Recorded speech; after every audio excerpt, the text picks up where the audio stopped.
నాయకులకు, శ్రేయోభిలాషులు, మిత్రులకు, ముఖ్యంగా మీడియా మిత్రులందరికీ నా నమస్కారాలండి.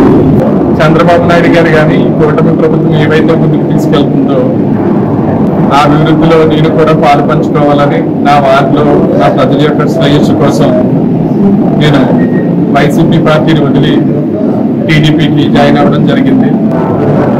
నా శ్రేయోభిలాషుడు మా అన్నయ్య గారు అయినటువంటి శ్రీ రామకృష్ణారెడ్డి గారు, అనపర్తి శాసనసభ్యులు, వారు ముందుకు తీసుకురావడం జరిగింది.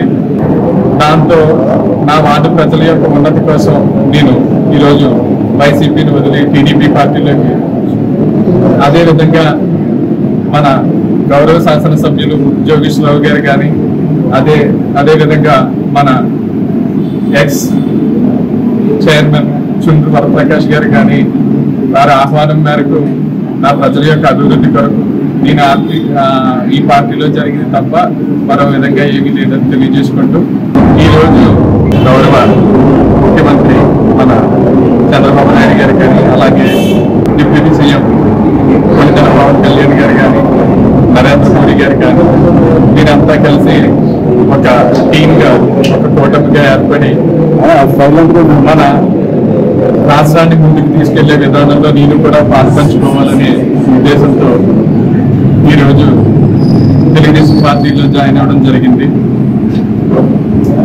యాక్చువల్గా మన గత ప్రభుత్వంలో పోల్చుకుంటే ఎన్నో వెల్ఫేర్ స్కీమ్స్ ఇవ్వడం జరిగింది. అయితే ఏ స్టేట్ అయినా సరే ఆ స్టేట్ యొక్క ఫైనాన్షియల్ పొజిషన్స్ బట్టి ముందుకెళ్తా ఉండాలి, లేకపోతే చాలా డెఫిసిట్ లో వెళ్ళిపోయే పరిస్థితి ఉంది. ఇప్పటికే మన ఏపీ స్టేట్ చాలా డెఫిసిట్ లో ఉన్నది.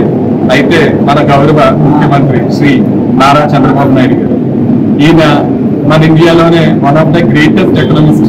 ఇది చాలా కొంతమందికే తెలుసు.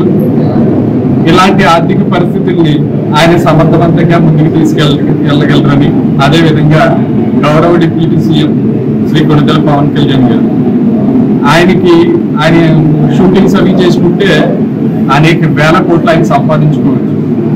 ఆయన దగ్గరికి అన్ని వస్తాయి, కానీ ప్రజల యొక్క శ్రేయస్సు కోసం, ప్రజల సేవా మార్గంలో ఆయన బయటకు వచ్చి వెళ్ళే విధానం, అదేవిధంగా మన సెంట్రల్ గవర్నమెంట్ లో నరేంద్ర మోడీ గారు, ఆయన ఒక అద్భుతమైన వ్యక్తి.